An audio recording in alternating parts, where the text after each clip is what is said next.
Hola, mi nombre es Ingrid Díaz Castillo, soy profesora de Derecho Penal de la Facultad de Derecho de la Pontificia Universidad Católica del Perú y hoy conversaremos sobre los delitos sexuales.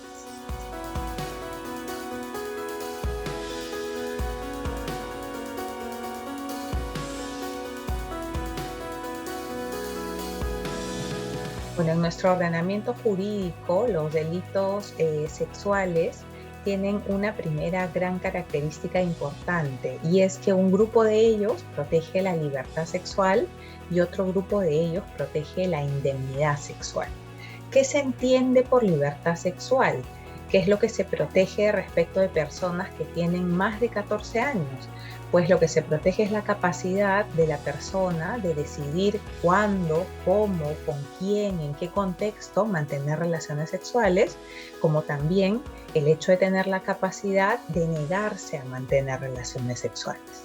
Y en el caso de la indemnidad sexual, que es lo que se protege de menores de 14 años que no pueden consentir sexualmente, es proteger las condiciones físicas o psíquicas de los menores de 14 para que cuando tengan la edad que de acuerdo a nuestro ordenamiento jurídico permite consentir sexualmente, es decir, los 14 años, pues puedan hacerlo con libertad y en las condiciones adecuadas.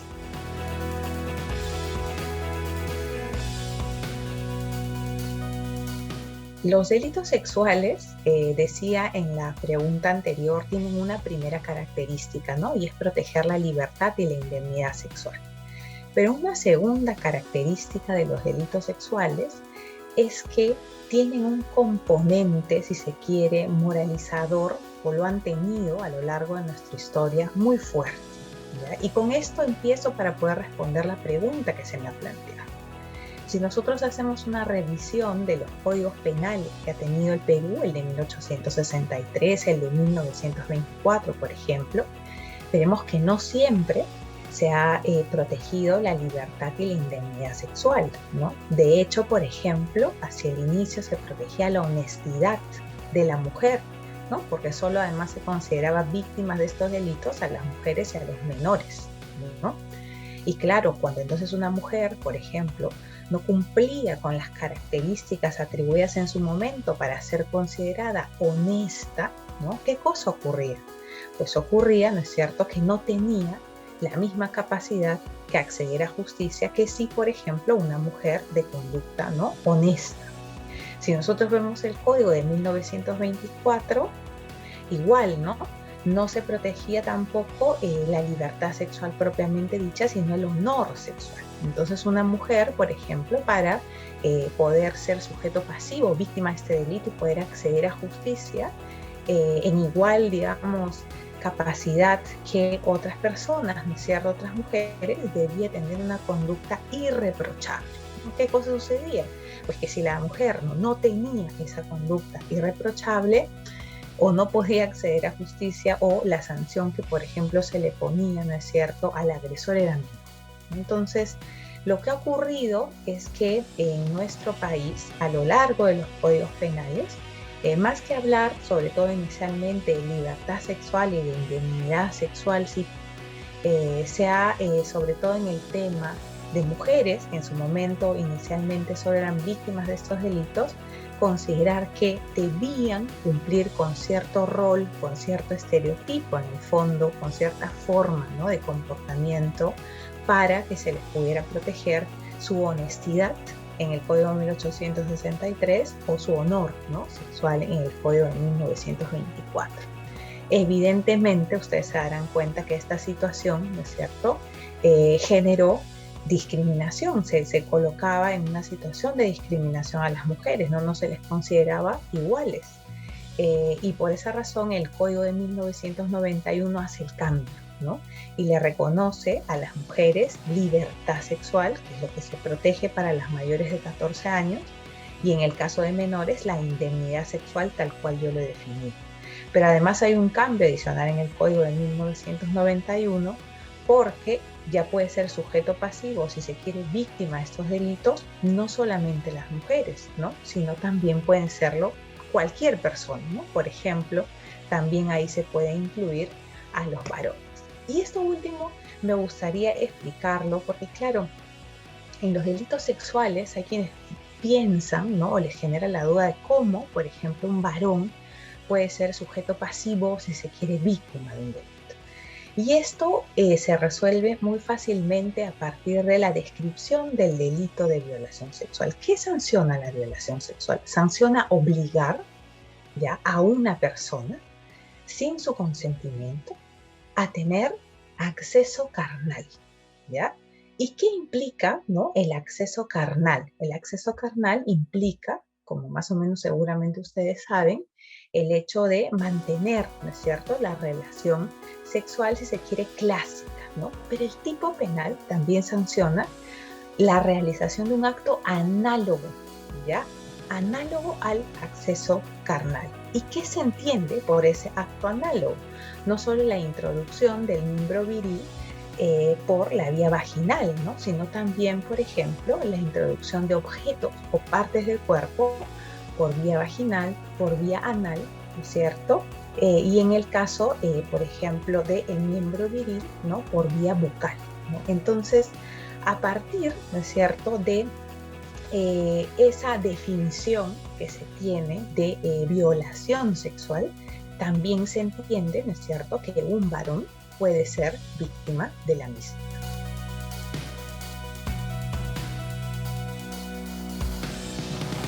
Les comentaba, ¿no?, en la pregunta 2, que en el caso de los delitos sexuales entonces ha habido una suerte de evolución legislativa, ¿no?, normativa.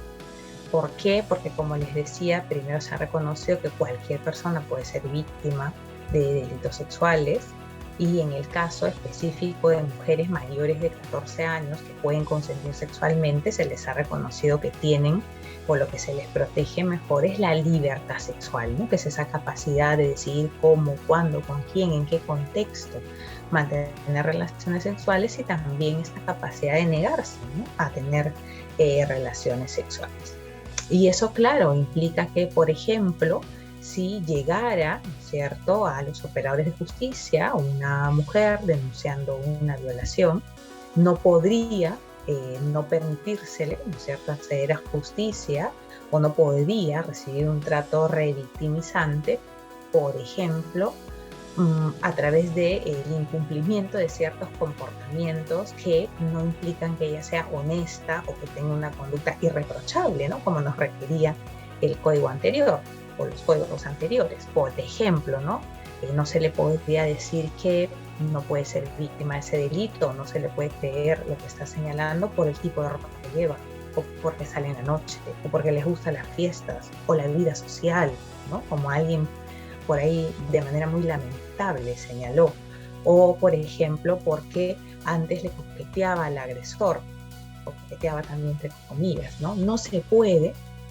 lo que nos dice la norma, ¿no?, y esta modificación legislativa, es que este tipo de comportamientos o de características no se pueden exigir, ¿no? Y por lo tanto, este tipo de comportamiento que tiene de trasfondo a la mujer honesta o de conducta irreprochable no puede soslayar o no puede permitir que se presuma que este tipo de personas o de mujeres que no cumplen con el estereotipo, con el rol, ¿cierto?, de género, pues han prestado su consentimiento. Eso no se puede presumir, no se puede presumir, porque bebía, porque quedó inconsciente luego de beber, porque salió de fiesta solo con varones. Eso no se puede presumir, como les he estado señalando, y es lo que nos dice la reforma, ¿no es cierto?, normativa operada en 1991, pues a las mujeres mayores de 14 se les reconoce la capacidad de decidir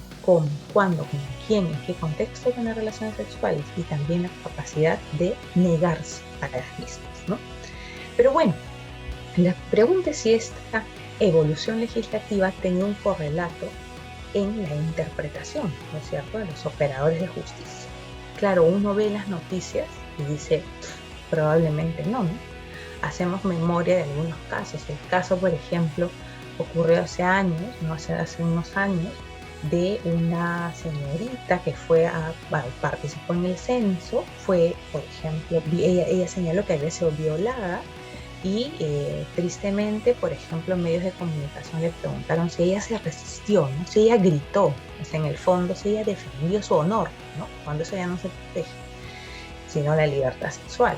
O recordemos el caso, por ejemplo, más o menos reciente, de otra persona, una mujer, que había ido a celebrar con un amigo, que este había terminado de estudiar, tomaron alcohol, decidieron que iba a dormir, ¿no?, en la casa de él, y él le iba a practicar el acto sexual, ¿no?, sin el consentimiento de ella, porque se queda dormida luego de la ingesta de alcohol, ¿no?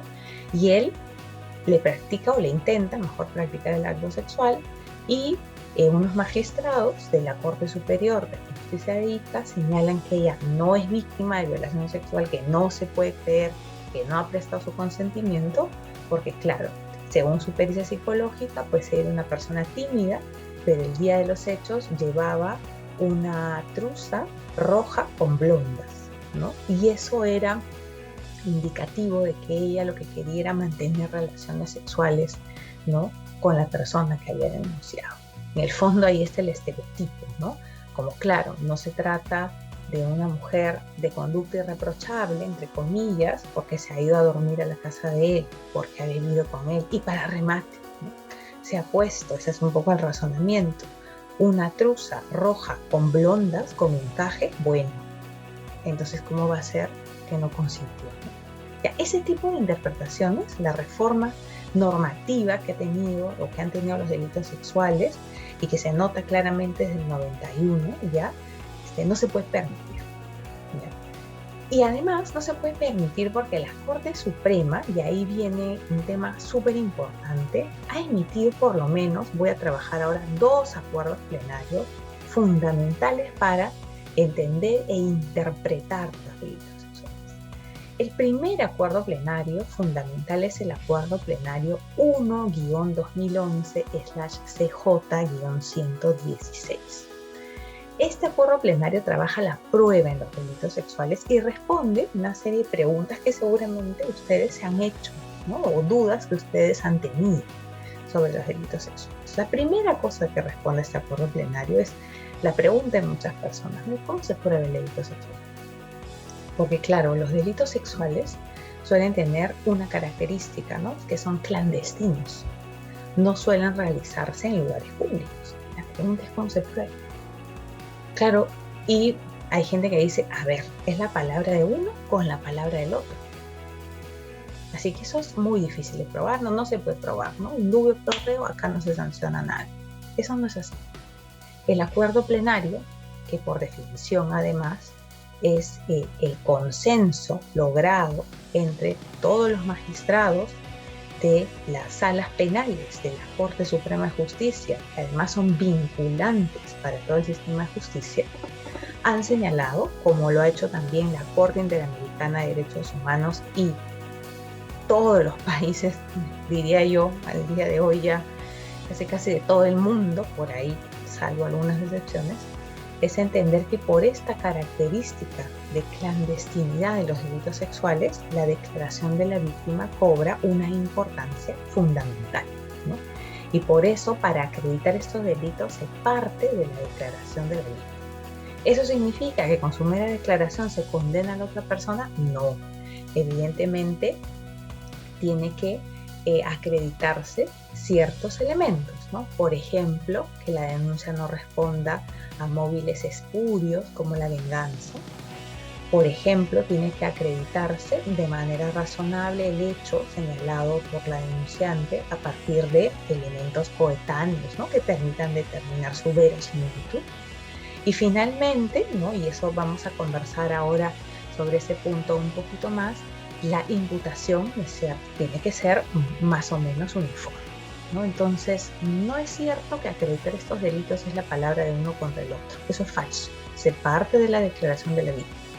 Por su característica de clandestinidad, ¿no?, de los delitos sexuales, y también por este impacto que se reconoce que tienen las agresiones sexuales incluso a la dignidad, ¿no es cierto?, de las víctimas.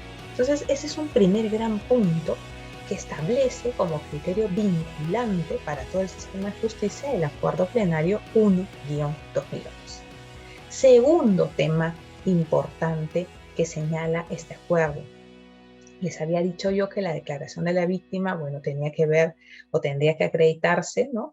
Que es verosímil, tendría que acreditarse que no responde a esta imputación a móviles espurios, y el tercer elemento tenía que ver, ¿no es cierto?, con que sea persistente, ¿no es cierto?, la imputación. Sin embargo, el acuerdo plenario y los magistrados, por tanto, y magistradas de la Corte Suprema, específicamente de las salas penales, se dan cuenta, por la gravedad y la entidad que tienen los delitos sexuales, que muchas víctimas se retractan. Entonces, el segundo gran tema que trabaja este acuerdo plenario es la retractación, ¿no? Se dan cuenta que por presiones de la familia, de los vecinos, de los amigos, porque suelen ser agresores sexuales o agresoras sexuales también, personas muy cercanas a las víctimas, ¿no es cierto?, que este contexto, ¿no es cierto?, le genera una presión a la víctima de tal manera que la víctima se retracta. Entonces, ¿qué dice el acuerdo plenario? El acuerdo plenario dice que en caso de retractación, los magistrados y magistradas tienen que analizar bien el contexto.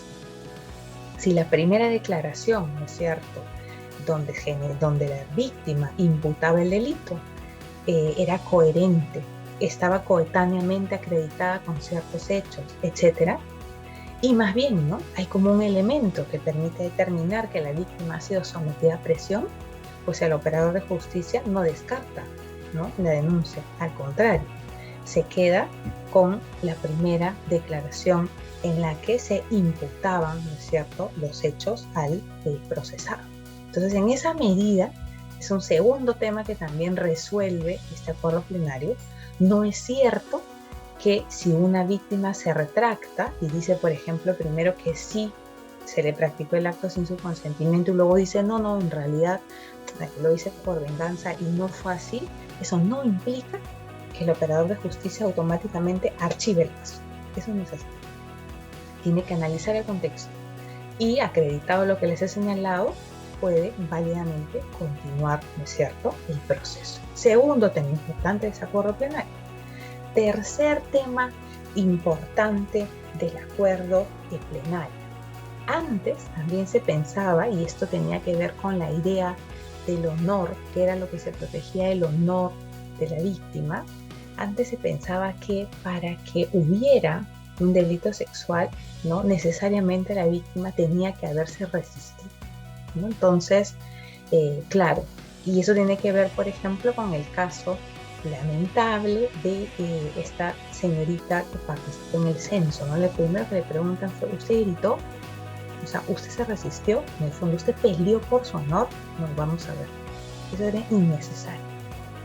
¿Por qué, no? Porque, claro, lo que se señala es que los delitos sexuales, ¿cuál es su esencia? La esencia de los delitos sexuales es que a alguien se le obligue, se le practique el acto sexual sin su consentimiento.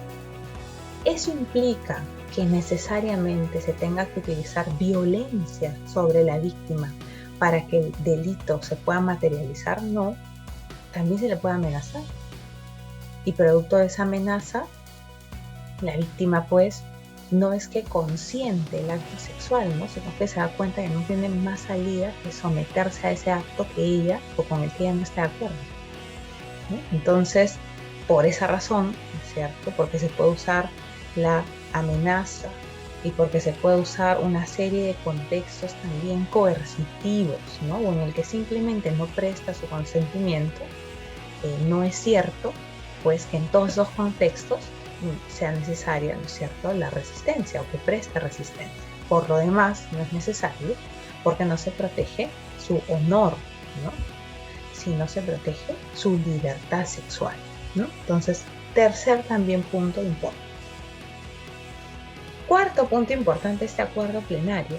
El acuerdo plenario reconoce que en los delitos sexuales, un poco como yo les he contado, el uso de estereotipos de género es recurrente. Entonces habla de la pertinencia de la prueba y conecta esto con los estereotipos de género y dice lo siguiente: no se puede considerar prueba pertinente para descartar, ¿no?, el delito sexual al pasado sexual o social de la víctima. Lo que les decía hacia el inicio, ¿no?, para la Corte Suprema está clarísimo que ese es un criterio que no se puede tomar en cuenta. ¿Cómo se vestía? ¿Qué tipo de ropa interior usaba? ¿No? Si bebía, si tenía o si le gustaba la vida social, ¿no? Esos no son criterios que sirvan para descartar, ¿no?, el delito sexual, o que incluso que resulten pertinentes, ¿no? Y no lo son porque, nuevamente, porque la esencia de estos delitos no es el ajustarse a determinado estereotipo de lo que se espera que sea una mujer, ¿no? Recatada, por ejemplo, que no ejerce su libertad sexual, etcétera. No, eso no tiene nada que ver. Porque aquí varones, mujeres, todas las personas, ¿no es cierto?, somos iguales y tenemos, por lo tanto, también, entre otras cosas, libertad sexual. Entonces, este acuerdo plenario dice más bien que utilizar, ¿no es cierto?, estereotipos de género, valerse del pasado sexual o social de la víctima, resulta impertinente, ¿no es cierto?, para descartar estos delitos. Y por último, este acuerdo plenario también señala, reconociendo la entidad, la gravedad de estos delitos, señala que los operadores de justicia no deben revictimizar, ¿no?, a quienes han padecido este tipo de agresión, no le deben revictimizar. De ahí, por ejemplo, a que se prefiera a tomar una sola declaración de la víctima. De ahí, por ejemplo, que la confrontación sea algo que en principio no se deba realizar porque sería muy duro, ¿no es cierto?, para la víctima. Y en esa línea también de tratamiento de las víctimas a lo largo del proceso ha aportado mucho la ley 30364, que es la ley para prevenir y erradicar la violencia contra las mujeres y los integrantes del grupo familiar, ¿no? Entonces, este primer acuerdo plenario, uno del 2011, marca, ¿no?, esta línea interpretativa. Claro, alguien me dirá, ¿y por qué salió sentencias como la de la Corte Superior de Justicia de Ica? Bueno, porque no se han, creo yo, acogido a lo que dice este acuerdo plenario, ¿no?, cuando su sentido y la ley orgánica del Poder Judicial lo indica. Entonces ahí hay que ver, ¿no es cierto?, la forma de interpretar en los acuerdos plenarios, ¿no?, y en estas sentencias aisladas, digamos, o en algunos casos o en algunas regiones recurrentes, pues a lo que hay que orientar, ¿sí?, ¿no es cierto?, es a que se ajusten a los lineamientos establecidos por la Corte Suprema. Y la segunda, ¿no es cierto?, bueno, el segundo acuerdo plenario, creo yo, fundamental para trabajar solo dos, porque hay varios sobre delitos sexuales, sería el acuerdo plenario 4-2015. En este acuerdo plenario, yo creo que el tema fundamental que se aborda es el de las pericias psicológicas, ¿no? Y claro, ese también es todo un tema.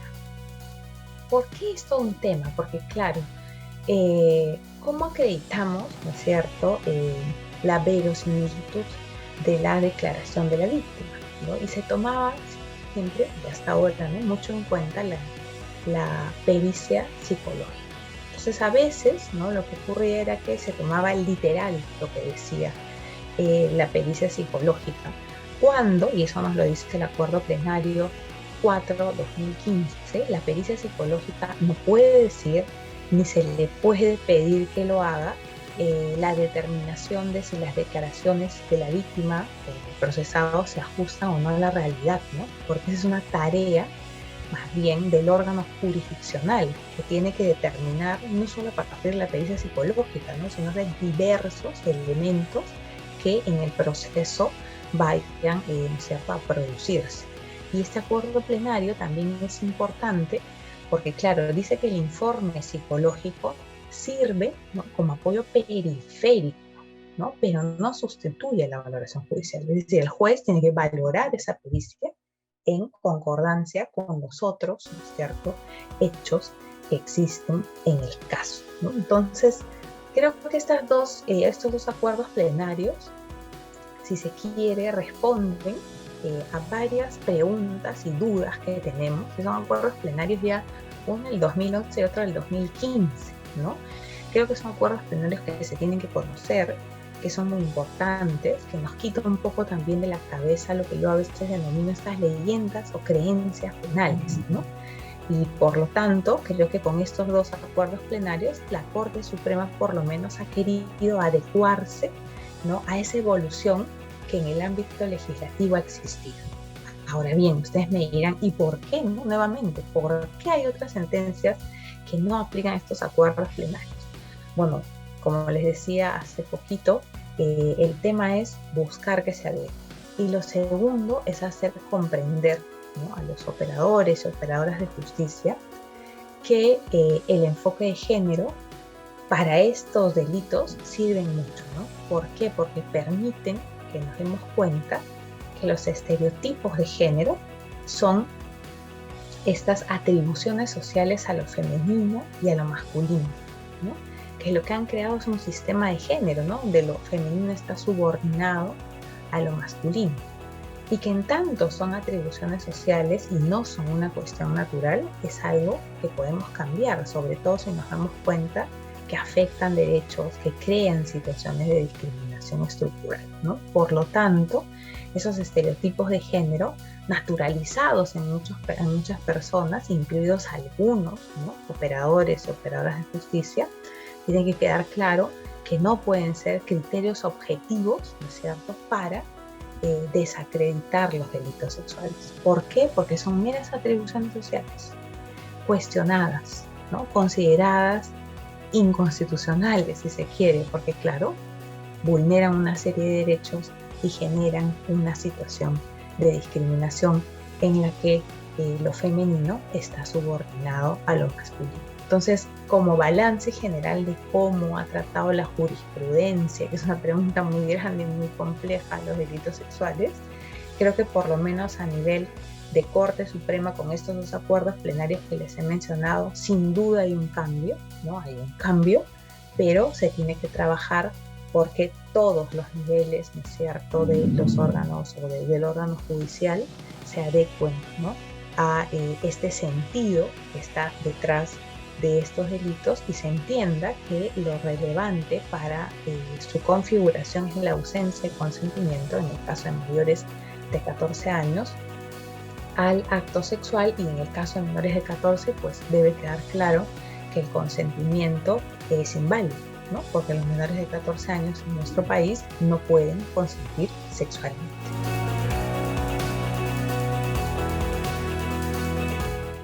Reflexiones finales de estos delitos, pues creo que hay varias, ¿no? Primero hay que reconocer que estos delitos tienen, ¿no?, o están muy llenos o se aplican mucho en ellos estereotipos de género. Entonces creo por eso que hay que tener mucho cuidado al momento que se valoran, y nosotros como ciudadanos y ciudadanas también tenemos que poner especial atención en la motivación de las resoluciones judiciales en ese sentido, ¿no? Primera reflexión importante, y ahí también importancia, creo yo, del enfoque de género. Lo segundo es que en los delitos sexuales yo he tratado ahorita por, digamos, la extensión de este programa, ciertos puntos, ¿no?, si se quiere, problemáticos, pero hay muchos más, ¿no? Y esos puntos requieren de un análisis bastante serio, ¿no? Por ejemplo, en el caso de violaciones sexuales de menores de 14 años, el tema del error de tipo es un tema importante y fundamental, ¿no? ¿Qué es el error de tipo? Por decirlo en fácil, es la falsa representación de la realidad, ¿no? Entonces, ¿qué pasa, por ejemplo, si una persona tiene relaciones sexuales con una u otra, ¿no es cierto?, menor de 14 años, tiene 13, 12, imaginemos, y piensa, ¿no?, que tiene en realidad 14 o más, ¿no? Entonces, en esos contextos se aplica esta figura del error de tipo, ¿no? Y claro, hay quienes piensan que la mera alegación de yo pensé que tenía menos de 14 es suficiente, ¿no? Y con eso se absuelve, ¿cierto?, a la persona. Eso no es así, ¿no? La Corte Suprema, y habría que echarse a leer aquí, además no tenemos tiempo para abordar todos estos puntos, pero ha establecido criterios, ¿no? Para más o menos determinar cuándo procede y cuándo no procede el error de tipo, que en el caso de los delitos sexuales tiene como consecuencia, diría yo, directa de proceder el hecho de que no se sancione pues penalmente a la persona, ¿no? Porque no hay delitos sexuales imprudentes, ¿no? Todos son dolosos. También hay problemas, por ejemplo, en los delitos sexuales, aunque la Corte Suprema está establecido reglas, pero hay que estudiar también más estos casos, en casos, por ejemplo, de delitos sexuales cometidos en el marco de costumbres vinculadas a una comunidad, por ejemplo, campesina, ¿no? O indígena, ¿no? Ahí también la Corte Suprema ha ido estableciendo límites, ¿no? Ha incluido el enfoque de género, ha incluido también el enfoque vinculado al interés superior del niño, la niña, él o la adolescente, ¿no? Entonces también hay que echarse a revisar, porque a veces se repiten, como yo digo, estas leyendas penales, ¿no? Se señala o se piensa que no, ¿no? Si se comete en este contexto, pues no se sanciona. La Corte Suprema también ha establecido límites, entonces yo, igual aunque este programa es pequeño, les invito, ¿no? A vincularse también estos puntos, a ver las soluciones que se han planteado y si desean, pues a trabajar más profunda y seriamente también cada una de estas materias. Y como tercera reflexión, quisiera mencionar que en el mundo hay ahora todo, si se quiere, un movimiento de replanteamiento de los delitos sexuales. Y esto se ha producido sobre todo a partir de la firma del Convenio de Estambul, ¿no? Que centra, como ya antes se hacía, pero esto con más fuerza, sobre todo el delito de violación sexual y el sentido, la razón de ser de los delitos sexuales en la ausencia de consentimiento, ¿ya? Y este es un cambio porque, claro, permite, ¿no es cierto?, una, si se quiere, aplicación más amplia de lo que se entiende por libertad sexual y por indemnidad sexual y por lo tanto de las conductas que pueden afectar estos fines jurídicos, ¿no? Entonces, por ejemplo, hay quienes plantean que debería existir solo el delito de violación sexual, que sancione al que obliga a otro a mantener relaciones sexuales o practicar el acto análogo sin consentimiento, y sobre eso se establezcan agravantes, por ejemplo, ¿no? Si se aplica violencia, si se aplica grave amenaza, si se, por ejemplo, abusa del estado de inconsciencia de la víctima, etcétera, ¿no? Entonces es un replanteamiento en el sentido de cómo han sido redactados, ¿no es cierto?, los tipos penales. Y en ese contexto también se vienen replanteando, por ejemplo, delitos como la violación sexual mediante engaño, ¿no? Ya hay jurisprudencia en otros países en la que, por ejemplo, se cuestiona si ha habido consentimiento de una víctima cuando el sujeto activo le ha dicho que tiene tales y cuales características, y cuando practican el acto sexual pues no es así, ¿no? También hay que ponerse a pensar, porque ha habido ya jurisprudencia en otros países, qué pasa cuando se pacta tener relaciones sexuales con el uso de preservativo y la persona, ¿no es cierto?, se lo quita sin el consentimiento de la otra, ¿no? Podría ser eso una violación sexual, y ya hay sentencias en esos casos también por violación sexual. Y en este cambio, ¿no?, de los delitos sexuales, pues también se ha empezado a pensar que el bien jurídico, libertad sexual, incluso es insuficiente, y se debería hablar, por ejemplo, de la libertad sexual segura, ¿no? Y por lo tanto, en ese contexto, por ejemplo, delitos como los que nosotros tenemos, en el que se comparte, ¿no?, la foto o el video, ¿no?, de una persona con la que en su momento existió consentimiento para realizar el acto sexual, pero cuya publicación, ¿no?, o el hecho de compartir la foto ya no lo tiene, ya no cuenta con el consentimiento de la otra parte, sean considerados también delitos sexuales, ¿no?, aparte de este bien jurídico, libertad sexual segura, ¿no? Porque en la actualidad, en nuestro Código Penal, como en otros, es un delito, por ejemplo, contra la integridad, ¿no? Entonces, como reflexión final, Pues eso, en primer lugar, en el tema aplicativo, pues recordar que los estereotipos de género no se pueden utilizar para descartar estos delitos, lo que ya he explicado antes. Recordar cuál es el sentido de la reforma legislativa que se ha producido a lo largo de nuestros códigos penales y tener también bien claro el acuerdo plenario 1-2011 y el 4-2015 como mínimo, ¿no? Luego yo les recomendaría seguir revisando por lo menos estos otros dos puntos que les he mencionado.